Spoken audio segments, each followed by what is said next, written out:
السلام علیکم دوستانو. سپینغر پړانګانو د شپږیزې کرکټ لیګ 2022 اتلولي خپله کړه. تر زبردستې لوبې وروسته د سپینغر پړانګان وتوانېدل چې په پایلوبه کې د بوس ساتونکو ته ماتې ورکړي او د 2022 کال د شپږیزې کرکټ لیګ اتلولي په خپل نوم کړي. سپینغر پړانګانو د بوس ساتونکو لوبډلې ته په پایلوبه کې یو ستر هدف ټاکلی و چې بوس ونه توانېدل چې دغه هدف پوره کړي. حشمت الله شاهدي ډېره زبردسته لوبه ترسره کړه خو لوبډله یې بریالۍ نه کړه. هغه د شپږیزې کرکټ لیګ تر ټولو زیاتې منډې جوړونکی لوبغاړی هم سو. د شپږیزې کرکټ لیګ پایلوبه نن په کابل کرکټ لوبغالي کې د بوس ساتونکو او سپینغر پړانګانو لوبډلو ترمنځ ترسره شوه چې د لوبې په پیل کې سپینغر پړانګانو د لوبې پچه وګټله او لومړۍ توپخنه غوره کړه.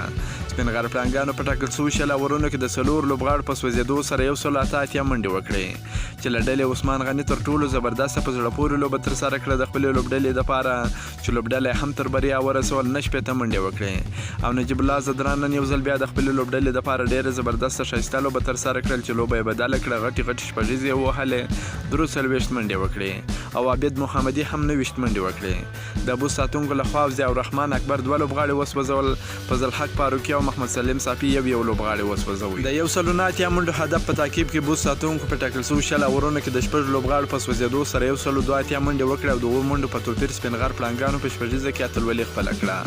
د بوس ساتونکو لپاره کپتان حشمت الله شاهدي نن ډېر زبردست ولوبېد. ښه لوبه یې ترسره کړه. خپل پوره کوشش یې وکړي چې خپلې لوبډلې ته بریا ور په برخه کړي خو ونه توانېدی چې په خپله لوبه کې بریا خپله کړي. که څه هم په تېرو 2 لوبو کې د سپینغر پړانګانو سره مخامخ سوي وو، په دواړو لوبو کې سپینغر پړانګانو ته ماتې ورکړې وه خو په نن لوبو کې بوس ساتونکو سره بختیاري ونه کړه او حشمت الله شاهدي خپل پوره کوشش وکړي. ښه لوبه یې ترسره کړه، 90 منډې وکړې او په ټورنمنټ کې هم تر ټولو زیاتې منډې وکړې خو ونه توانېدی چې فاینل لوبه وګټي او عبدالرحمن رحماني هم یو 13 ناسوځېدلې منډې وکړې. د سپینغر پړانګانو لخوا اظهار الحق نوید او محمد ابراهیم 2 لوبغاړي وسوځول او شرف الدین اشرف یو لوبغاړي وسوځوي. د یادولو وړ ده چې بوس ساتونکو په شپږیزه کرکټ لیګ کې تر اوسه پورې کومه لوبه نه وه بایللې خو یوازینۍ فاینل لوبه یې سپینغر پړانګانو ته وبایلله او په شپږیزه کې 2یم مقام یې خپل کړ. یقینا دواړې لوبډلې ډېرې زبردستې لوبډلې وې، د سره سره ډېرې ښه روانې وې. بوس ساتونکو خو تر سپینغر پړانګانو هم ډېره ښه روانه وه، تر اوسه پورې کومه لوبه هم نه وبایلله. فاینل لوبه کې سپینغر پړانګانو ته وبایلل، یعنې سپینغر پړانګان هم ډېره زبردسته لوبډله ده. د سره سره هم دوی ښه روان وو، مخکې هم د دوی سره پاکستاني لوبغاړي وه، هغوی هم ښه لوبې د دوی دپاره ترسره کړې، لوبې یې ورته وګټلې. خو اوس چې هغه پاکستاني لوبغاړي تللي وه خپلو داخلي لوبغاړو هم ښه لوبې ترسره کړې او سپینغر پړانګان بالاخره وتوانېدل چې فاینل لوبه وګټي. دواړې ډېرې زبردستې لوبډلې وې، دواړو ډېرې ښه لوبه ترسره کړې. په تېرو لوبو کې هم چې دواړه لوبډلې سره مخامخ سوي وې، بوس ساتونکو دا لوبې داسې په اسانه نه وې ګټلې.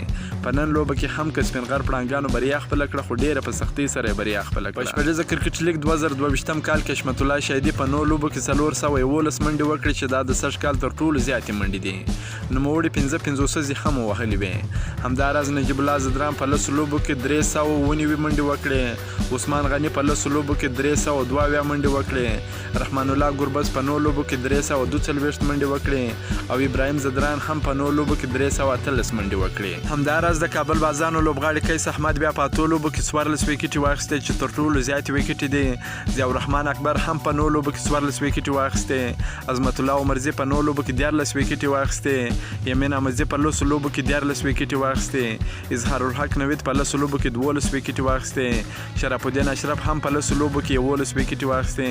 محمد سلیم صافي په 9 لوبو کې 11 وکټې واخیستې. که مو دا ویډیو خوښه شوې ویډیو در سره لایک کړئ. د نور تازه معلوماتو لپاره هم زموږ سره اوسئ. تر بلې ویډیو پر د الله پامان.